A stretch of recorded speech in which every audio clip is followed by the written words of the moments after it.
ये आकाशवाणी है। प्रस्तुत है कार्यक्रम सुर्खियों में। इसके अंतर्गत सुनिए रिजर्व बैंक की मौद्रिक नीति के निर्णयों पर चर्चा। इसमें भाग ले रहे हैं आर्थिक विश्लेषक उद्यान रे और आकाशवाणी संवाददाता निखिल कुमार शुक्ला। भारतीय रिजर्व बैंक ने रेपो दर में 35 आधार अंक की बढ़ोतरी की है और गवर्नर शक्तिकांत दास जी ने मौद्रिक नीति समिति की द्विमासिक समीक्षा के बाद घोषणा की और हमने देखा कि रेपो दर अब 6.25% हो गई है। तो उद्यन जी, आर्थिक दृष्टि से इसके किस तरह के प्रभाव पड़ेंगे देश में? देखिए, सबसे पहले तो जब भी आप रेपो रेट को बढ़ाते हैं तो जैसे एक बाथ टब में या किसी टब में पानी अगर जमा हो तो आप सोचिए एक मग से आपने थोड़ा सा पानी निकाल दिया तो लिक्विडिटी जो तरलता है उसमें कमी आती है। और जैसे कि हम जानते हैं एक एक्सप्लेनेशन ये है मुद्रास्फीति या इन्फ्लेशन का कि जब बहुत सारे पैसे कम गुड्स और सर्विस जो वस्तुएं हैं या सेवाएं हैं उनको चेंज करते हैं तो मुद्रास्फीति होती है। तो मुद्रास्फीति पे अंकुश लाने का जो प्रयास किए जा रहे हैं उसी का ये एक सिलसिला है। पर सबसे दिलचस्प बात ये है कि 50 बेसिस पॉइंट या 50 बेसिस पॉइंट से जैसे पिछले 3 रेट हाइक्स हुए थे एमपीसी के, ये सिर्फ 35 बेसिस पॉइंट्स है जैसे आपने कहा। तो ये जैसे कि गवर्नर शक्तिकांत दास ने कहा कि मुद्रास्फीति की सबसे मैक्सिमम जो उसका जो असर था वो शायद पीछे रह गया है, पर अभी भी काफी काम जारी है और मुद्रास्फीति को कम करना है। तो वो ये मुद्रास्फीति को अंकुश लाने के लिए ये एक और कदम है। दूसरी बात यह है कि जब भी आप रेट बढ़ाते हैं, एक तो मैंने कहा तरलता कम होती है, दूसरा ये है कि ब्याज दरों में बढ़ोतरी होती है। तो सबसे पहले लोन जो हैं वो महंगे हो जाते हैं और दूसरा ये है कि डिपॉजिट रेट जो आपकी फिक्स डिपॉजिट एफडीज है उसमें रेट भी बढ़ने चाहिए। पर साथ ही साथ मैं बताता चलूं कि ये रेट हाइक का सिलसिला तो काफी दिनों से चल रहा है, पर उसका जो असर है, जो शुरुआत हुआ था उसका असर होने में, दिखने में ग्राउंड में तकरीबन 9 महीने का वक्त लगता है। तो अभी भी जो सिलसिला आरबीआई ने शुरू किया था उसका असर पूरी तरीके से दिख नहीं रहा। जितना उन्होंने बढ़ाया है उस हिसाब से ना तो लोन के रेट उस हिसाब से बढ़े हैं, ना तो डिपॉजिट रेट के उस हिसाब से बढ़े हैं, और ये इसका जो असर है ये आप आने वाले महीनों में देखेंगे। उदयन जी, भी आपने जिक्र किया कि मुख्य ऋण दर में 50-50 आधार अंक की 3 बार बढ़ोतरी हो चुकी है। व्यापक स्तर पर अगर हम देखते हैं तो जून से लेकर अब तक ये 3 बार बढ़ोतरी हुई थी 50-50 आधार अंकों की, लेकिन इस बार 35 आधार अंक की बढ़ोतरी की गई है। अगर हम इसे निवेश के परिप्रेक्ष्य से समझें तो निवेशकों पर इसका किस तरह का असर पड़ेगा? देखिए, अगर हम इसको 2-3 हिसाब से देखें, सबसे पहले आप अगर इक्विटीज या शेयर बाजार के हिसाब से देखें, डायरेक्ट या इनडायरेक्ट, तो अगर आप शेयर बाजार के हिसाब से देखते हैं तो जब आपके लोन्स, कंपनियों के जो लोन्स हैं वो अगर महंगे हो जाते हैं तो जाहिर है उनके ऊपर असर पड़ता है। पर और एग्जिस्टिंग जो अभी शेयर बाजार के जो सेंटीमेंट है उस पर असर अमूमन पड़ता है। पर इस केस में शेयर बाजार ये उम्मीद कर ही रही थी कि इतना ही बढ़ेगा, इससे ज्यादा आगे बढ़ेगा नहीं। और ये एक पॉजिटिव ही है क्योंकि ये माना जा रहा है कि ये कम होना था, 50 से 35 हुआ है और आगे चल के माना जा रहा है कि 25 हो जाएगा, फिर शायद ठहराव आ जाए। तो वहां पे एक पॉजिटिविटी है। आपको मालूम, क्योंकि शेयर बाजार में आपको निश्चितता चाहिए और निश्चितता जैसे आपको आ जाती है तो वहां पे फायदा होता है। इंटरेस्ट रेट जब अगर बढ़ता है तो उसमें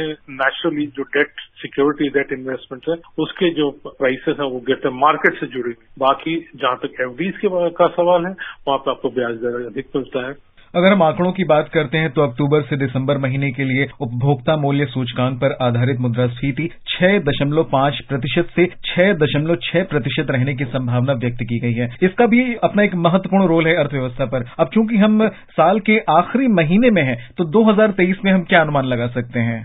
देखिए, सबसे पहले तो ये मान के चलें क्योंकि हम 2 साल काफी कठिन परिस्थितियों से गुजरे पीछे महामारी के चलते, तो जब आपके तंत्र में, एक सिस्टम में गिरावट आती है, फिर जब आप वो नॉर्मल में आते हैं तो जो बढ़ोतरी है, रेट ऑफ ग्रोथ जिसे कहते हैं, ग्रोथ नहीं रेट ऑफ ग्रोथ, जो दर है उसमें जबरदस्त उछाल देखा जाता है। पर जब आप नॉर्मल के पास पहुंच जाते हैं, एक समय का एक पड़ाव निकल जाता है, तो बेस इफेक्ट जिसे कहते हैं, अब अगले साल का जो दर होगा वो इस साल के बेस के ऊपर होगा। तो वो जो एडवांटेज आपको दिख रहा था वो दिखना बंद हो जाएगा और उसमें आप एक नॉर्मल सी के हिसाब से आएंगे। तो सबसे पहले तो ये होगा, आप ये पाएंगे कि मुद्रास्फीति धीमे धीमे कम होती चली जाएगी, पर आपकी आर्थिक जो वृद्धि है उस पर असर पड़ेगा क्योंकि जो आरबीआई ने जो कदम उठाए थे मुद्रास्फीति पे रोक लगाने के लिए, उसका असर दिखना शुरू होगा। तो जो 2023-24 का पीरियड है उसमें थोड़ा सा चैलेंज, थोड़ा सा दबाव जरूर होगा और 2024 में सब उम्मीद कर रहे हैं दोबारा एक जबरदस्त और ज्यादा रिबाउंड होगा। ये कहना जरूरी है कि 2023 में भी जो हमारी आर्थिक वृद्धि होगी वो विश्व में सबसे अधिकतम आर्थिक वृद्धि में से एक होगी। जी, थोड़ा सा वापस हम लौट करके अगर देखें तो जहां तक वित्त वर्ष 2023 के सकल घरेलू उत्पाद जीडीपी की वृद्धि दर 6.8% संभावना व्यक्त की गई है इसके होने की, तो इस पर क्या टिप्पणी करना चाहेंगे आप? देखिए, सबसे पहली बात है जिस हिसाब से दूसरे देशों की आर्थिक वृद्धि दर को कम किया जा रहा है, सारे देशों की आर्थिक वृद्धि की दर 2022 में कम आंके गए, मतलब रिवाइज डाउनवर्ड्स। तो आप देखेंगे, आप पाएंगे कि भारत में उस हिसाब से कम नहीं की गई, ठीक है। और अब लगभग एक कंसेंसस सा आ रहा है कि 6.8 से 7% तक ये वृद्धि होगी, जो कि करंट सर्कमस्टांसेस में इतना बुरा नहीं है, काफी अच्छा है।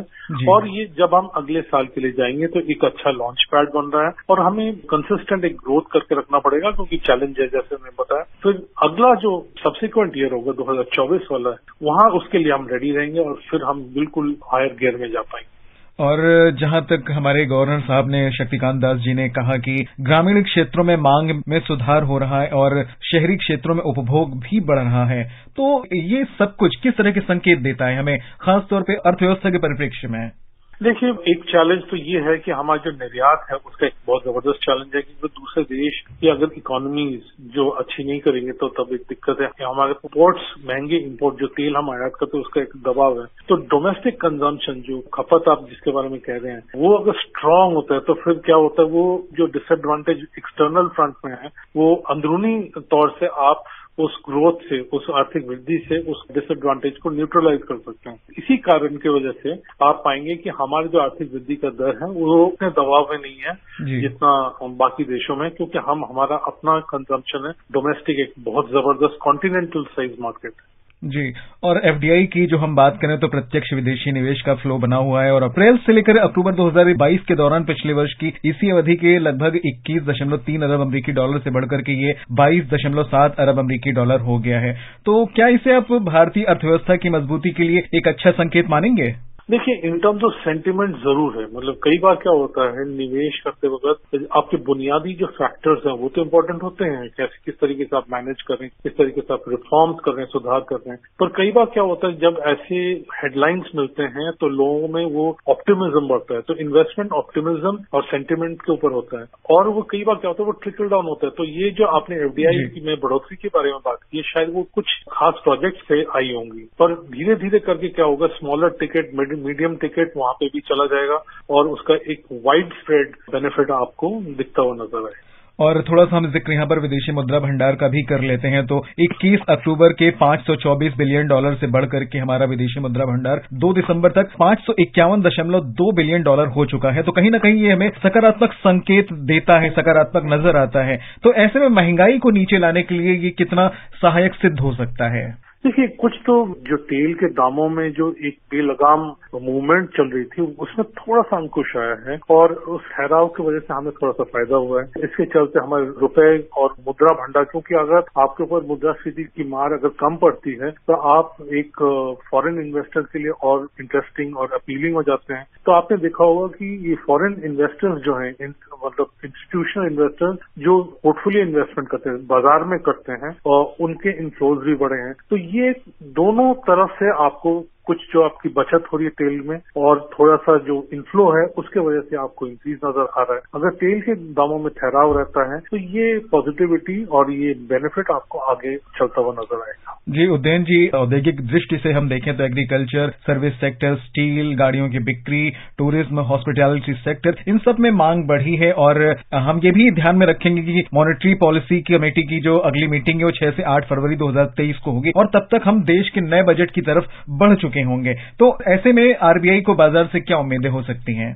देखिए, आरबीआई ने ये कहा कि वो उनकी सारी जो कदम होगी वो डेटा डिपेंडेंट होंगी। तो ये शब्द जो है कि आंकड़ों के ऊपर जैसे आंकड़े आएंगे आगे उस हिसाब से हम निर्णय लेते चले जाएंगे। और यही जो टर्म है ये तकरीबन सारे सेंट्रल बैंक, विश्व भर के सारे देशों के सेंट्रल बैंक ले रहे हैं। तो आरबीआई तो निगरानी रखेगा और उस हिसाब से वो कदम उठाता चला जाएगा। जी उदयन जी, हमसे जुड़ने के लिए आपका बहुत बहुत धन्यवाद। धन्यवाद। अभी आप सुन रहे थे रिजर्व बैंक की मौद्रिक नीति के निर्णयों पर चर्चा।